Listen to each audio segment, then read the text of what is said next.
ಮಗಳೇ ಎದ್ದೇಳು ಎದ್ದೇಳು ಎದ್ದೇಳು ಮಗಳೇ. ಯಾಕೆ ಮಗಳೇ, ಅಮ್ಮ ಹೇಳ್ಕೊಟ್ಲ? ಇಲ್ಲಪ್ಪ. ಅಪ್ಪ, ನೀವು ಚಂದ್ರಗಿರಿಗೆ ಹೋಗಬೇಡಿ.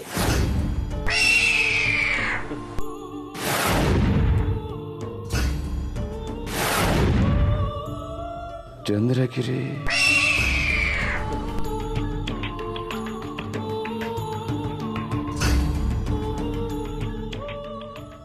ಚಂದ್ರಗಿರಿ ಇದನ್ನು ಅಮ್ಮ ಹೇಳ್ಕೊಟ್ಲ? ನೀವು ಚಂದ್ರಗಿರಿಗೆ ಹೋಗ್ಬಿಡಿ ಅಪ್ಪ. ಊರ್ ಜನ ನಮ್ಮ ನೋಡಿ ನಗ್ತಾರೆ. ನನಗೆ ಕಾಲೇಜಿಗೆ ಹೋಗಕ್ಕೂ ನಾಚಿಕೆ ಆಗತ್ತೆ. ನಗೋರ್ನ ತಡೆಯೋದಕ್ಕೆ ಸಾಧ್ಯನಾ ಹೇಳು ಮಗಳೇ? ಇವತ್ತು ನಮ್ಮ ಜೊತೆ ಸೇರಿ ನಗೋರು ನಾಳೆ ನಮ್ಮನ್ನು ನಗ್ತಾರೆ. ಏನು ಮಾಡೋಕ್ಕಾಗಲ್ಲ, ಏನು ಮಾಡೋಕ್ಕಾಗಲ್ಲ. ಇದೇ ಪ್ರಪಂಚ. ಹಾಗೆ ಅಳೋರ್ನೂ ತಡೆಯೋಕ್ಕಾಗಲ್ಲ.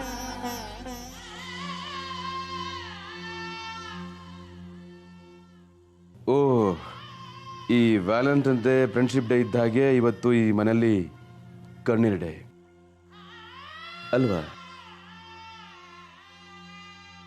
ನಿನ್ನ ಅಮ್ಮನ ಅಳುನೇ ಇಡೀ ಮನೆ ತೊಳೆಯೋಕೆ ಸಾಕು. ಇನ್ನು ನೀನು ಅವಳ ಜೊತೆ ಸೇರ್ಕೊಂಡ್ರೆ ಹೇಗೆ? ಇಡೀ ಮನೆ ತೊಳೆದೋಗುತ್ತೆ. ನೀನ್ ಚಂದ್ರಗಿರಿಗೆ ಹೋಗ್ಬೇಡಪ್ಪ. ನಾನು ಹೋಗ್ತಿರೋದು ಧಾರವಾಡಕ್ಕೆ, ಒಂದು ಆಸ್ತಿ ವಿಚಾರಕ್ಕೆ. ಆದರೆ ನಿಮ್ಮ ಅಮ್ಮನಿಗೆ ನನ್ನ ಮೇಲೆ ಅದೇನೋ ಅನುಮಾನ. ಏನೇನೋ ಕತೆ ಕಟ್ತಾ ನಾನು ಹೊರಟೆ ಅಂದ್ರೆ ಸಾಕು, ಕಣ್ಣೀರು ನೆಪ ಹುಡುಕ್ತಾಳೆ. ಮಗಳೇ, ಆದರೆ ನೀನು ಅಳು ಮುಂಜೆ ಆಗಬಾರ್ದು. ಕಾಲೇಜಿಗೆ ಹೋಗೋಳಲ್ವಾ? ಹೆಂಗಿರ್ಬೇಕು ನೀನು?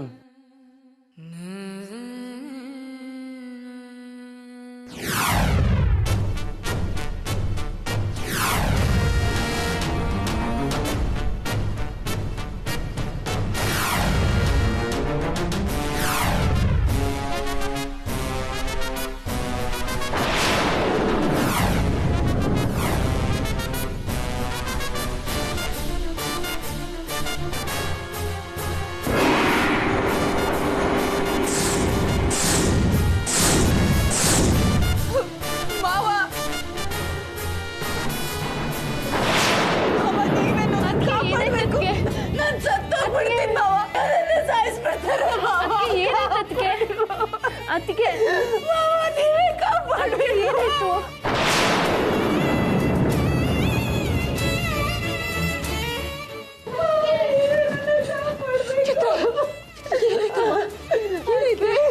ಅಪಶಕುನ ಬೆಳಗ್ಗೆ ಎದ್ದ ತಕ್ಷಣ ನಿನ್ನ ಮುಖ ನೋಡಿದೆ ನೋಡು, ಅಲ್ಲಿಂದ ಶುರು ಆಯ್ತು.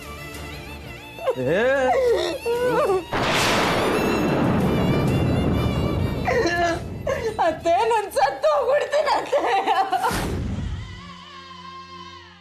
ನಿಮ್ ಹಿರಿ ಮಗ. ಅಯ್ಯೋ, ನಿನ್ನ ಗಂಡ ಅನ್ನು ಅವರೇ ಕಳ್ತನ ಮಾಡಿರೋದು. ಯಾರಾದ್ರೂ ತಮ್ಮ ಮನೇಲೆ ಕಳ್ತನ ಮಾಡ್ತಾರ? ಅಯ್ಯೋ, ಎಲ್ಲ ಹಾಳು ಮಾಡಾಕಿದ್ರು. ನಾನು ಎಷ್ಟು ಕಷ್ಟಪಟ್ಟಿದ್ದೆ. ಆಫೀಸರ್ಸ್ ಮನೆಗೆ, ದೊಡ್ಡ ದೊಡ್ಡ ಶ್ರೀಮಂತರ ಮನೆಗೆ ನಾನೇ ಅಡ್ಡಾಡಿ ದುಡ್ಡು ಮಾಡಿಟ್ಟಿದ್ದೆ. ಎಲ್ಲ ಒಂದೇ ರಾತ್ರಿಯಲ್ಲಿ ಸರ್ವನಾಶ ಮಾಡ್ಬಿಟ್ರು. ನನ್ನ ಬದುಕನ್ನೀಗ ಬೆಂಕಿ ಮುಂದೆ ಇಟ್ಟಿದ್ದಾರೆ. ಮಾವ, ನೀವು ಸರಿ ಮಾಡ್ಲಿಲ್ಲ ಅಂದ್ರೆ ಈಗ ನನಗೆ ಸಾವೇ ಗತಿ. ನಾನ್ ಸಾಯ್ಲಿಲ್ಲ ಅಂದ್ರೆ ಜನಗಳು ನನ್ನ ಸಾಯಿಸ್ತಾರೆ. ಯಾಕಂದ್ರೆ ಅವ್ರ ದುಡ್ಡಲ್ವಾ? ಅಯ್ಯೋ, ನೀವೇ ಈಗ ಪರಿಹಾರ ಹೇಳ್ಬೇಕು. ಬೆಳಗ್ಗೆ ಎದ್ದು ನಿನ್ನ ಮುಖ ನೋಡಿದೆ ನೋಡು, ಎದ್ದು ಗಳಿಗೆನೆ ಸರಿ ಇಲ್ಲ. ಒಳ್ಳೆ ಕೆಲಸ ಕೊಟ್ರೆ ಅಪಶಕುಗಳೇ ಎಲ್ಲ ನಿನ್ನಿಂದ ಶುರುವಾಯ್ತು ನೋಡು. ಹೇಳಮ್ಮ ಬೇಗ ಬೇಗ, ಟೈಮ್ ಇಲ್ಲ, ಅರ್ಜೆಂಟು. ಹೇಳೋ. ನಿನ್ನೆ ರಾತ್ರಿ ನಮ್ಮನೇಲಿ ಚೀಟಿ ಇತ್ತು. ಕೂಗದವ್ರಿಗೆ ದುಡ್ಡನ್ನ ಬೆಳಗ್ಗೆ ಕೊಡ್ಬೇಕಿತ್ತು. ರಾತ್ರಿನೇ ಏಳ್ಸಿಟ್ಬಿಡೋಣ ಅಂತ ಬೀರು ತೆಗೆದು ನೋಡಿದ್ರೆ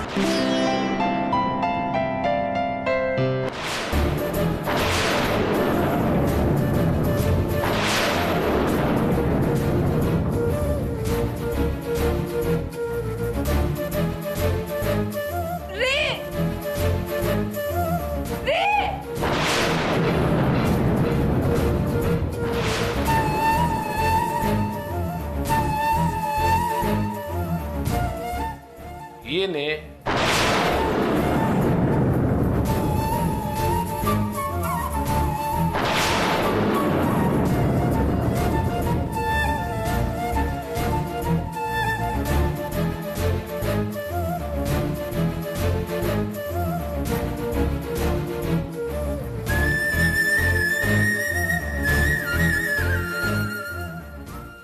ನಾನಿಟ್ಟಿದ್ದ ಹಣ ಒಡವೆ ಒಂದು ಕಾಣ್ತಾ ಇಲ್ಲ.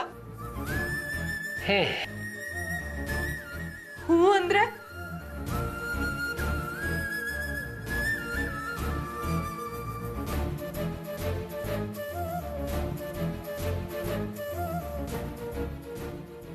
ಟೆನ್ಷನ್ ತಗೋಬೇಡ, ನಾನು ತಗೊಂಡಿದ್ದೀನಿ. ಬೇರೆ ಕಡೆ ಎಲ್ಲಾದ್ರೂ ಇಟ್ಟಿದ್ದೀರಾ? ಇಟ್ಟಿಲ್ಲ, ಇನ್ವೆಸ್ಟ್ ಮಾಡಿದ್ದೀನಿ. ಬಿಡದಿ ಟೌನ್ಶಿಪ್ ಹತ್ರ 25 ಎಕರೆ ಜಾಗ ಆಗಲೇ ಅಡ್ವಾನ್ಸ್ ಕೊಟ್ಟಿದ್ದೀನಿ. ಅಯ್ಯೋ, ನಿಮ್ಗೆ ತಲೆ ಕೆಟ್ಟಿದ್ಯಾ? ಚೀಟಿ ದುಡ್ಡು, ವಿಶಾಲಾಕ್ಷಿ ಕೊಟ್ಟ ದುಡ್ಡು ಎಲ್ಲ ಅದ್ರಲ್ಲೇ ಇತ್ತು. ಗೊತ್ತು, ಒಟ್ಟು 3 ಕೋಟಿ ಮೇಲೆ ಇತ್ತು. ಒಡವೆ ಒಂದು 60-70 ಲಕ್ಷದ್ದು. ಸೈಟ್ ಮಾಡಿದ್ರೆ 3 ಕೋಟಿ 30 ಕೋಟಿ ದುಡಿಯುತ್ತೆ. ಅಲ್ಲ ರೀ, ನಾಳೆ ವಿಶಾಲಾಕ್ಷಿ ಕೇಳಿದ್ರೆ ನಾನು ಏನ್ ಹೇಳಿ? 5 ಜನಕ್ಕೆ ಚೀಟಿ ಹಣ ಬೇರೆ ಕೊಡ್ಬೇಕು. ಒಂದು ಕೆಲಸ ಮಾಡು, ಇವತ್ತು ರಾತ್ರಿಯಿಂದನೇ ಇಲ್ಲಿಂದ ನಾಪತ್ತೆ ಆಗ್ಬಿಡು. ನಾನು ಮುಖ ತೋರಿಸು ಅನ್ನೋರ್ಗೂ ತೋರಿಸ್ಬೇಡ. ಕೊಡೋರ್ಗೆ 3 ನಾಮ. ಸ್ವಲ್ಪ ದಿನ ಕೂಗಾಡ್ತಾರೆ, ಆಮೇಲೆ ಸುಮ್ಮನಾಗ್ಬಿಡ್ತಾರೆ. ನಾಮ ಹಾಕಿದ ದುಡ್ಡೆಲ್ಲ ನಮ್ದೇ ಆಗ್ಬಿಡುತ್ತೆ. ಇಲ್ಲ, ಹಣ ಇದ್ದಾಗ ದಡ್ಡಿ ಆಗ್ಬೇಡ. ಇಷ್ಟೊಂದು ಹಣನ ನೀನು ಇನ್ನೊಂದು ಸರ್ತಿ ಹೊಂದ್ಸಕ್ಕಾಗಲ್ಲ. ಸಿಕ್ಕಿದಾಗ ಉಪಯೋಗಿಸ್ಕೋಬೇಕು. ನೋಡು, ಇವತ್ತು ಜಮೀನ್ ಮೇಲೆ ಹಣ ಹಾಕಿದ್ರೆ ನಾಳೆ ಅದು 10 ಪಟ್ಟಾಗತ್ತೆ. ಅದು 10 ಪಟ್ಟು ಆಗೋ ಅಷ್ಟರಲ್ಲಿ ನಮಗೆ 4 ಪಟ್ಟು ವಯಸ್ಸಾಗಿರುತ್ತೆ. ನೋಡಿ, ಸ್ವಂತ ದುಡ್ದು ಅನುಭವಿಸ್ಬೇಕು. ಅದು ಬಿಟ್ಟು ಈ ರೀತಿ ತಲೆ ಮರೆಸ್ಕೊಂಡಿರೋದಕ್ಕೆ ನನ್ನಿಂದ ಸಾಧ್ಯ ಇಲ್ಲ. ಅದು ನನಗೆ ಬೇಕಾಗೂ ಇಲ್ಲ ರೀ. ಹಾಗಾದ್ರೆ ನನ್ನ ಗಂಡ ದುಡ್ಡು ತಗೊಂಡು ಓಡಿ ಹೋದ ಅಂತ ಕಂಪ್ಲೇಂಟ್ ಕೊಡು. ನಾನೇ ನಾಪತ್ತೆ ಹಾಕ್ತೀನಿ. ಹಣ ಮಾತ್ರ ಸಿಗಲ್ಲ, ನಮ್ಮ ಸಂಬಂಧನೂ ಕಳೆದು ಹೋಗುತ್ತೆ. ರೀ, ಸಾವುಗಿಂತ ದೊಡ್ಡ ಶಿಕ್ಷೆ ಕೊಡ್ತಿದ್ದೀರಲ್ರಿ.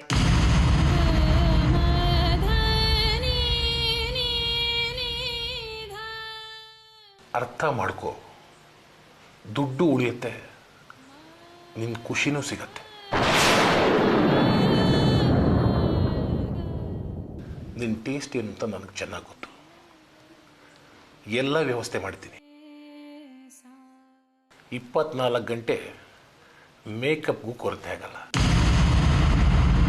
ನಾಪತ್ತೆಯಾಗಿ ಅಡುಗೋ ಜಾಗದಲ್ಲಿ ಹೋಮ್ ಥಿಯೇಟರ್ ವ್ಯವಸ್ಥೆ ಕೂಡ ಇರುತ್ತೆ.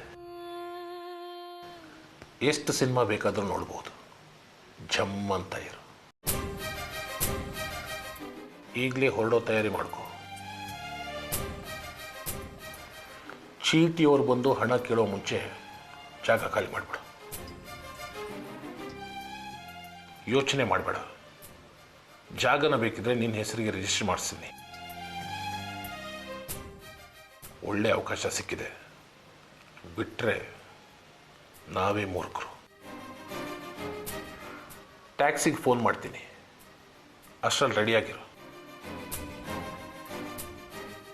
ಊರಿಗೆ ಹೋಗು, ಅಪ್ಪ ಎಲ್ಲ ವ್ಯವಸ್ಥೆ ಮಾಡ್ತಾರೆ.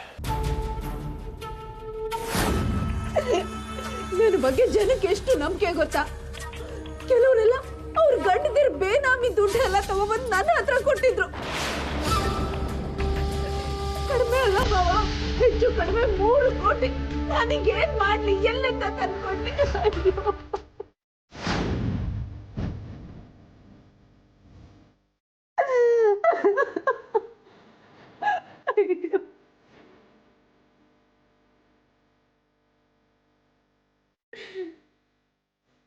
ಮಾವ, ನನ್ನ ಜೀವನದಲ್ಲಿ ಏನೇನೋ ಆಸೆ ಇಟ್ಕೊಂಡು ಬದುಕ್ತಿದ್ದವಳೆ. ನಾನು ಏನ್ ಮಾಡ್ಲಿ ಮಾವ? ಸಾಯೋಣ ಅಂದ್ರೆ ಅದಕ್ಕೂ ಭಯ. ನನಗ್ ಬದುಕ್ಬೇಕು ಅಂತಾನೆ ಆಸೆ ಮಾವ, ಏನ್ ಮಾಡ್ಲಿ?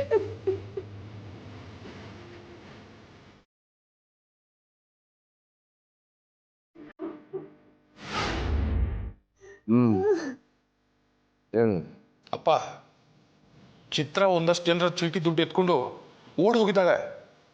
ಎಲ್ಲೂ ಇಲ್ಲ. ನಾಪತ್ತೆ.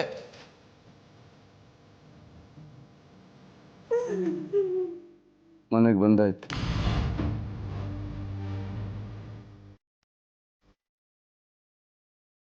ಮುಂದೆ ನಾನು ಈಗಾಗಲೇ ಅವಳ ಮೇಲೆ ಕಂಪ್ಲೇಂಟ್ ಕೊಟ್ಟಿದ್ದೀನಿ, ಹಣ ತಗೊಂಡು ಓಡಿ ಹೋಗಿದ್ದಾಳೆ ಅಂತ. ಒಳ್ಳೇದೇ.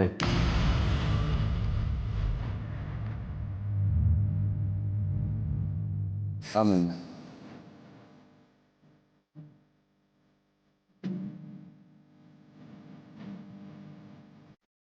ಅಯ್ಯಯ್ಯ, ಜನ ಸಿಕ್ಕಾಪಟ್ಟೆ ಸಿಟ್ಟಿಗೆ ಎದ್ದಿದ್ದಾರಂತೆ.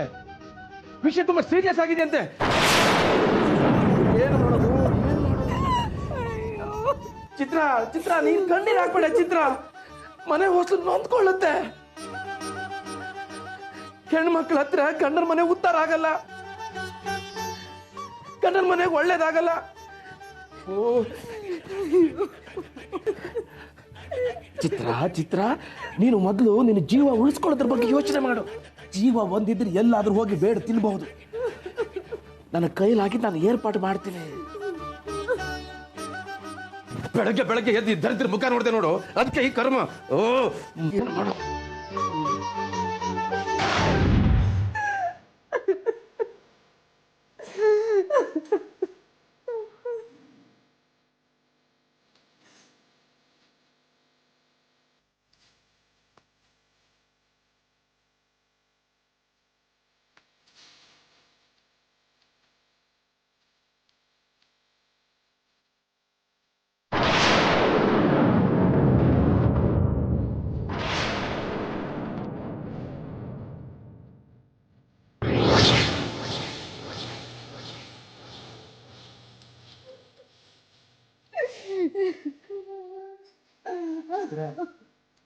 ಎದ್ದೇಳಮ್ಮ ಚಿತ್ರ,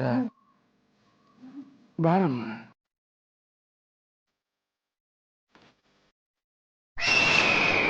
ಎಲ್ಲಿಗೆ ಎಲ್ಲಿಗೆ ಅಂತ ಅಪಶಕಂತ ಮಾತಾಡ್ಬೇಡ. ಇದು ನನ್ನ ಹೊಸ ಜೀವದ ಪ್ರಶ್ನೆ. ಚಿತ್ರ ನೋಡಿ, ದೂರ ನಿಂತ್ಕೊಂಡು ಮಾತಾಡಿ, ಮೈ ಮುಟ್ಬೇಡಿ. ಮದುವೆ ದಿನ ನನ್ನ ಸೊಸೆಗೆ ಮನೆ ಮಗಳು ಅಂತ ಆಶೀರ್ವಾದ ಮಾಡ್ತೀನಿ. ಏನೋ ಮಾತಾಡ್ಬೇಕಾದ್ರೆ ಅಕಸ್ಮಾತ್ ಆಗಿ ಮೈ ಮುಟ್ಟಿದ್ರೆ ಮಾವ ಮೇಲೆ ಸಂಶಯನ? ನಿನಗೆ ನನ್ನ ಮೇಲೆ ಸಂಶಯನ? ನಿನ್ನ ಅಪ್ಪ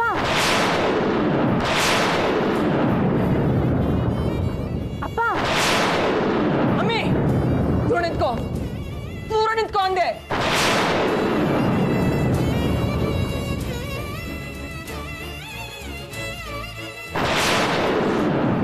ಹೋಗಾಚೆ. ನನ್ನ ಸೊಸೆ ಸತ್ತು ಪರವಾಗಿಲ್ಲ ಅನ್ಕೋತೀನಿ. ಹೋಗಾಚೆ ನೀನು. ಮುಖ ಏನು ನೋಡ್ತೀಯ? ಹೊರಟೋಗಾಚೆ.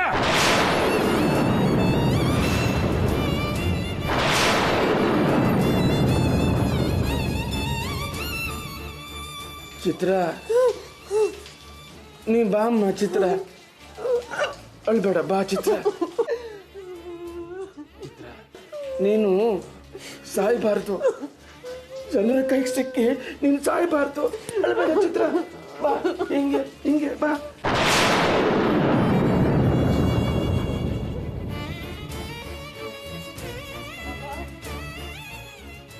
ಹೋಗು ಅನ್ನಲ್ಲ, ನೀನು ಜನರ ಕೈ ಸಿಕ್ಕಿ ಸಾಯ್ಬಾರದು. ನನಗೂ ಅವಮಾನ. ಮೇಲೆತ್ತು ಹೋಗ್ತಾ ಇರಬೇಕು.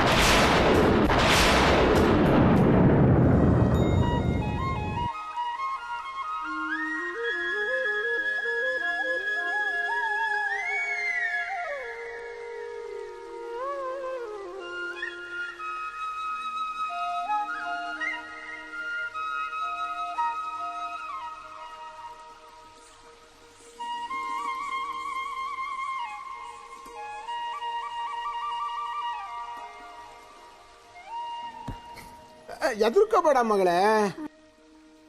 ಅಯ್ಯ ನಿನ್ ನೋಡು, ನಿಂದೊಂದು ಜವಾಬ್ದಾರಿ ಕಳೆದ್ಬಿಟ್ರೆ ಸಾಕು, ಹರ ಶಿವ ಅಂತ ಆ ದೇವ್ರ ಪಾದ ಸೇರ್ಕೊಂಡ್ಬಿಡ್ತೀನಿ.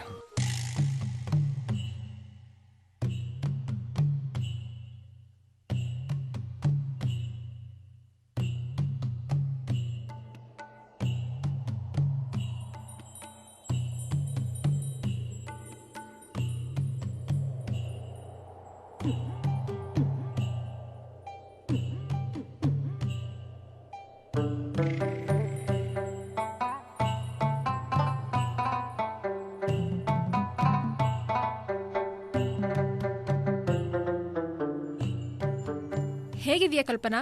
ನೋಡಿ, ಖುಷಿಯಾಗಿದ್ದೀನಿ. ಮದುಮಗಳು ಹೇಗಿರ್ಬೇಕೋ ಹಾಗಿದ್ದೀನಿ. ಬೇಸ್ ಮಗಳೇ, ನೋಡ್ರೆ ಅವಳಿನ್ನೂ ಚಿಕ್ಕ ಹುಡುಗಿ. ಕಿವಿ ಹಿಂಡಿ ಬುದ್ಧಿ ಹೇಳಿ ಮದುವೆ ಆಗು ಅಂತೇಳಿ ಅದು ಬಿಟ್ಟು ಏನೇನೋ ಹೇಳಿ ತಲೆ ತಿರುಗಿಸ್ಬೇಡಿ. ಮದುವೆ ಆಗು ಅಂತೀನಿ, ಆದ್ರೆ ದೇವ್ರ ಜೊತೆ ಅಲ್ಲ. ಏನಂದ್ರೆ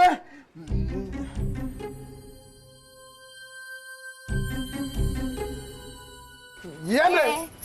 ಸುಮ್ನಿರೋ, ಹೋಗಚ್ಚೆ, ನಿಂತ್ಕೊ ಇಲ್ಲಿ.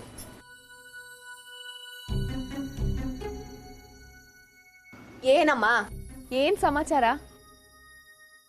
ಈಗೇನು, ನೀನ್ ಇಲ್ಲಿಂದ ಹೋಗ್ತೀಯೋ ಇಲ್ವೋ? ಹೋಗಮ್ಮ, ಹೋಗು.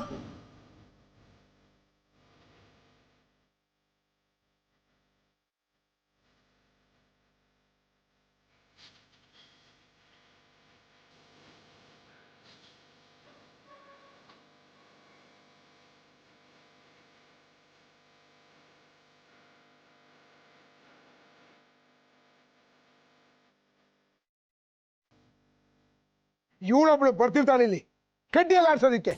ನಿನ್ನಿಂದಾನೆ ನಾನು ಕುಡ್ದಿದ್ದೆಲ್ಲ ದಂಡ ಆಗೋಯ್ತು ಇವತ್ತು. ಛೆ!